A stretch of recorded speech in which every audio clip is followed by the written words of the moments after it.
Para la creación de nuestro prototipo se utilizó una barra horizontal de 2 gramos, un voltaje de 18 volts al tener dos pilas de 9 volts conectadas en serie.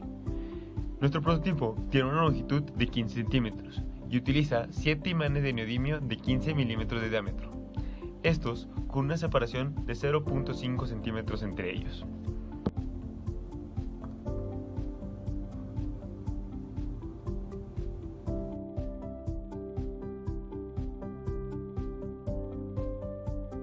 Hay dos posibles movimientos para nuestra varilla en los rieles, cuando se desliza o cuando se rueda. Para ello, nos fue necesario adaptar el modelo matemático al momento de inercia de una varilla, pues anteriormente lo teníamos para una esfera. Entonces, el momento de inercia de una varilla es igual a 1 medio de m por r al cuadrado, y esto se utiliza para calcular su energía rotacional. Entonces tenemos nuestros dos casos, cuando la varilla se desliza o se rueda. Entonces tenemos que cuando la varilla se desliza, su velocidad final resulta más alta, y cuando la varilla se rueda, su velocidad final resulta más baja.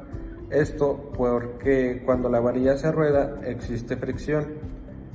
Esto lo pudimos comprobar mediante un programa de MATLAB, donde con datos ajenos a nuestro prototipo pudimos comprobar cómo un objeto se desliza de un punto a otro, y cuando esto ocurre, su velocidad final resulta más alta que cuando se rota. Buscando la solución de la ecuación diferencial de la segunda ley de Newton aplicada a una varilla conductora que se encuentra en un campo magnético constante, resolvemos dB sobre dt.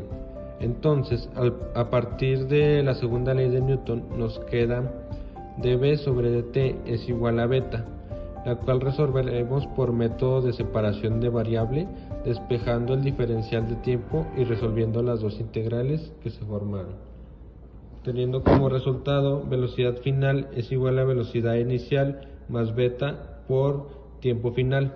En el caso donde utilizamos los valores constantes igual a 1, obtuvimos que velocidad es igual a tiempo, por lo que podemos ver una gráfica de línea recta que empieza en 0 y termina en un tiempo de 10 y su velocidad de la misma manera. Se realizó lo mismo al caso anterior, pero ahora para la diferencial de velocidad sobre diferencial de posición, pero en este caso teniendo la ecuación diferencial como dv sobre dx es igual a beta por 1 sobre v. Aplicamos método de separación de variable y obtenemos la fórmula para velocidad final.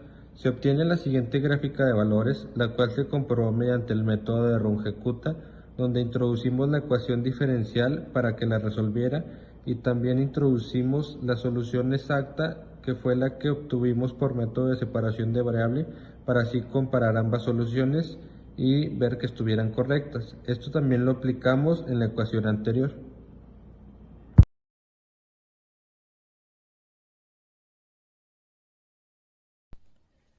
Para calcular la aceleración se utilizó la ecuación de la velocidad con respecto al tiempo y simplemente se derivó, ya que la primera derivada de la velocidad con respecto al tiempo es la aceleración.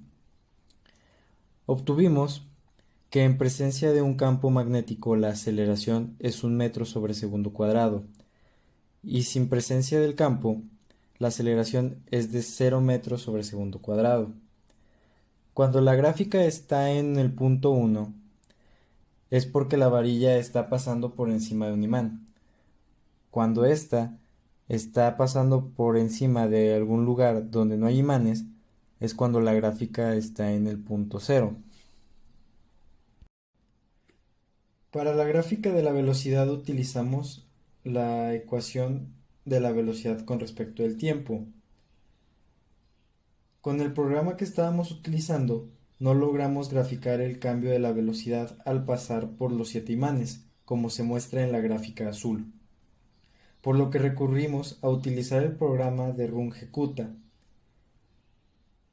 Pero el resultado fue el mismo, mostrando que según estos programas se ocuparían 13 segundos para pasar por los 7 imanes, y además que la velocidad final de la varilla sería de 7 metros sobre segundo. Para la posición, volvemos a utilizar la misma ecuación de la velocidad del principio, solo que ahora integramos con respecto al tiempo, ya que la derivada de la posición con respecto al tiempo es la velocidad. Por lo tanto, tenemos que hacer el proceso inverso. De esta ecuación nos es posible obtener un resultado que al graficar nos muestre el comportamiento de la posición con respecto del tiempo. La velocidad de la varilla es afectada tanto por el campo magnético del imán, el campo magnético de la corriente y el campo eléctrico del circuito, y esta presenta un aumento de velocidad al pasar por cada imán y se mantiene en los espacios donde no hay uno. La velocidad es la misma cuando se le agrega una batería en serie y se duplica cuando se le agrega una batería en paralelo. Esto debido a que al conectar la batería en serie solo se aumenta el voltaje, pero no la intensidad, y cuando se conecta en paralelo la intensidad es la que se ve duplicada. Cuando se invierte la polaridad de las baterías, lo que sucede es que la dirección de la corriente cambia, y con respecto a la regla de la mano derecha, el resultante de nuestra fuerza va a cambiar de dirección, por lo que nuestra varilla se va a mover en dirección contraria a la que se movía con la polaridad anterior. En el modelo, la varilla está rodando. A lo largo de la resolución, concluimos que esto sí afecta a nuestra velocidad final, tanto por la diferencia de fricción entre si ésta se desliza o rueda, que hay más si esta rueda, además de la presencia de polos magnéticos debido al flujo de corriente en la varilla.